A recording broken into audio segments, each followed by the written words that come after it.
Good evening बच्चों, मैं RC Verma आप लोग का ऑनलाइन क्लासेस में स्वागत है। पिछले वीडियो में लेक्चर 4 में हम आप लोग को बताए थे वैद्युत बल और गुरुत्वाकर्षण बल। वैद्युत बल की गुरुत्वाकर्षण बल से तुलना बताए थे, दोनों में क्या डिफरेंस है। आज हम आप लोग को लेक्चर नंबर 5 में वैद्युत क्षेत्र इलेक्ट्रिक फील्ड, जिसको इंग्लिश में बोलते हैं इलेक्ट्रिक फील्ड, वैद्युत क्षेत्र क्या है इसके बारे में बताएंगे। वैद्युत क्षेत्र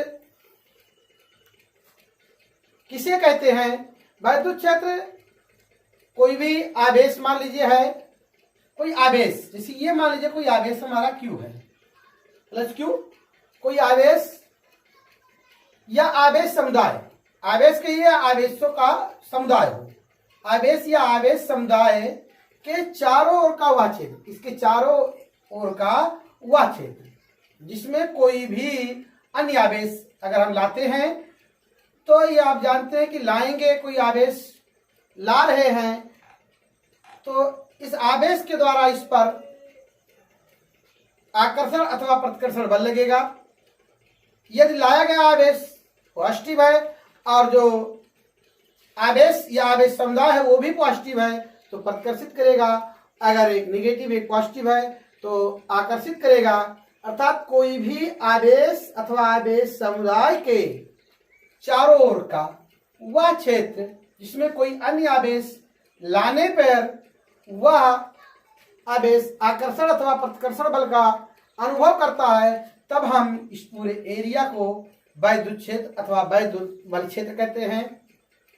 आप लोग जानते हैं कि जैसे चुंबक है, चुंबक जब मान लीजिए कोई एक चुंबक है और जब दूसरा चुंबक हम लाते हैं इसके समीप में से, तो ये चुंबक क्या करता है, ये तो आकर्षित कर लेता, खींच लेता है या प्रतिकर्षित करता है। जितनी दूरी से वो चारों तरफ हम ले जाएं और जितनी दूरी से वो आकर्षित अथवा प्रतिकर्षित करता है चुंबक, उसी वो चुंबकीय क्षेत्र उसका कहलाता है। ठीक उसी प्रकार आवेश भी होता है कि कोई आवेश हो या आवेश समुदाय हो, उसके चारों ओर का वह क्षेत्र जिसमें कोई अन्य आवेश हम लाते हैं तो वो आकर्षण अथवा प्रतिकर्षण बल का अनुभव करता है, तब हम उसे वैद्युत क्षेत्र अथवा वैद्युत बल क्षेत्र कहते हैं। या हमने वैद्युत क्षेत्र की परिभाषा लिख दिया है। वैद्युत क्षेत्र क्या है? वैद्युत क्षेत्र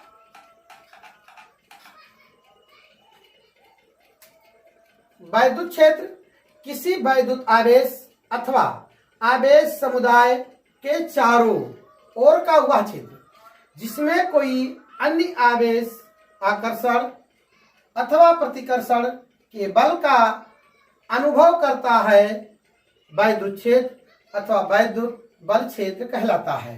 तो हमें उम्मीद है आप लोग को वैद्युत क्षेत्र क्या है ये जानकारी हो गई होगी। अब हम आगे वैद्युत बल रेखा क्या है, वैद्युत बल रेखा किससे कहते हैं इसकी चर्चा करेंगे।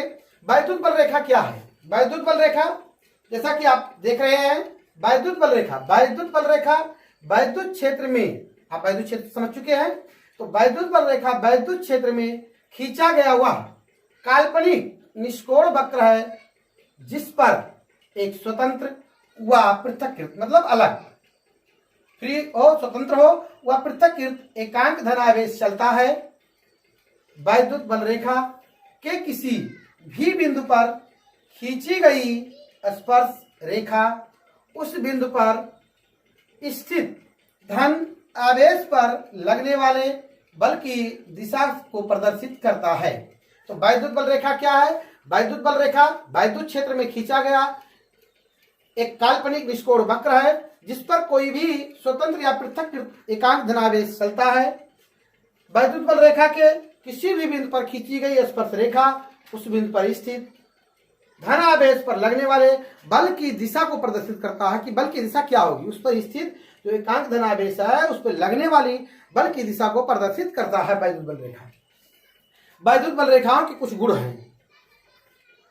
वैद्युत बल रेखाओं के गुण हैं।